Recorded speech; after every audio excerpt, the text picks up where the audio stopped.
Hey there, it's Chica. Today we're going to make this 4-leaf clover wreath, perfect for your front door for St. Patrick's Day. That's right, we're going to make this 4-leaf clover wreath. It's got a wooden back and we used old Christmas decorations to make it. It's really easy. Let me show you how. To make this wreath, we're going to start with a piece of wood. I like to use underlayment. It's a 1/4 inch thick, comes in big panels, but this piece has been cut down to size. It usually has a pretty nice smooth surface on one side, usually some markings on the other side. You put this down below flooring. It's just a nice thin wood. It's very lightweight, thick enough to take staples, but light enough to hang on your door or your wall. So it worked really great for this project. So that's what we're going to use. The other thing you're going to need is some greenery. Now this is that really inexpensive, not very nice greenery that you might get maybe on sale, on clearance afterwards, and you buy it and you think it's great, and then you realize, oh, it's kind of chintzy. This actually works great for this project because we want a really thin greenery that we can make coverage on the wreath without having too much bulk. And you definitely don't want wired here. This nice flimsy stuff actually works great for this project. You're also going to need a scroll saw or a jigsaw and a staple gun. Now you're going to want to draw your wreath shape on the wood, but if you're not good at drawing by hand, I've got a template for you. So we've got this template on our blog. I'll put a link to it right here and in the description below. You can get this template printed onto a few pages, cut it out, tape it together, and you end up with this. Here's the template after I've taped all the pages together. It's a nice big 4-leaf clover. Cute, right? This will create a wreath that is about 20 by 20. Now to transfer this image onto our board, we've got a couple of options. You could lay a big sheet of transfer paper down, put this on and trace it. I don't have any that big right now. Or you can just cut this out and trace that. So that's what I'm going to do. When you're cutting this out, you actually don't have to get very exact because this is going to be pretty bushy greenery that's going on here. So just get close. Once we've got our pattern cut out, we're ready to put it onto our board. So we'll just lay this on here, get it nice and evenly spaced, and trace it with a marker. Before you lift the entire paper to see if you missed any spots, like I did right there, because then you can go back and hit it again, and you don't have to line your pattern up again. So we'll just check them all. They look pretty good, and there we go. And now that I've got my pattern on my board, I can just cut it out with a jigsaw. All right, there we go, all cut out. Now we're going to cover it with this greenery, but it is possible that the wood might show through between the branches. So I'm going to give it a quick coat of green spray paint just to cover up this light wood. In case there's any gaps that show through, it'll look green. I'll be right back. All right, I spray painted this green, much better. It's not the perfect job, it doesn't have to be. You just need that little bit of background color on there in case it shows through between the garland. I also went ahead and put a hanger on the back because I figured this is a good time to do it because I could lay it flat and actually hammer the thing in before it gets all lumpy bumpy with my garland, which is the next step. So let's do that now. Okay, now we've got this painted and ready to go, and we're just going to add our garland. I'm going to start with the end here on the stem because that's going to be an end. We want to make sure we only have one piece going up this. So I'm just going to place this right here on the end, put a little staple. And that staple totally gets hidden in there. You can't see it. It works perfectly. And I'm just going to kind of lay this going up the stem like this.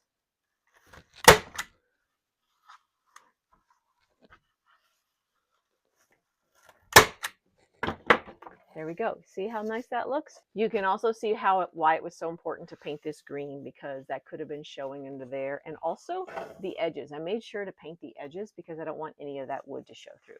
Okay, now I'm just going to keep on going around the edge and just fill the whole thing with greenery, stapling it in place as I go.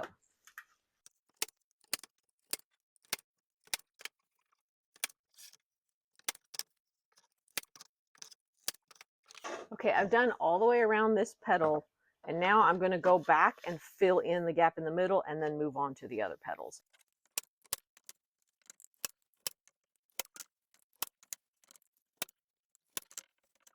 I've got the first petal all full here.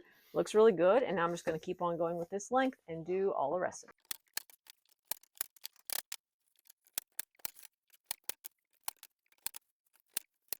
I cannot tell you enough how forgiving of a project this is.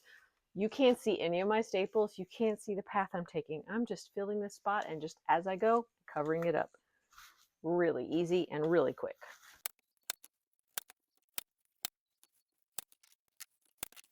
There we go. By the way, I did something very similar to this with a horse head a while back. It's one of our most popular projects ever. It's really cool at Christmas time or year round. When I did that and when I did this, you guys asked me how much greenery I used.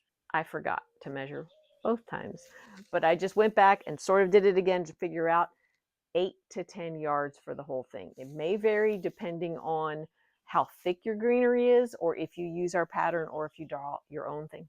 If you use our pattern and if your greenery is approximately this thick, 8 or 10 yards, give or take. Hope that helps. We've got the wreath covered, but the edges are a little hard to tell. So I'm going to get the scissors and do a little bit of trimming.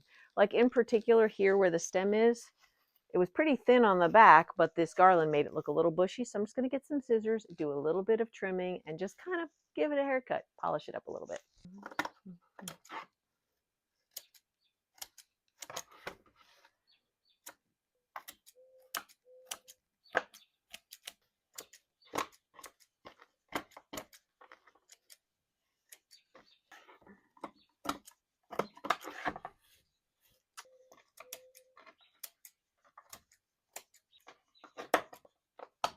Look at the difference that makes. Oh, look at how much better that stem looks, trimmed down a little bit. Isn't that great?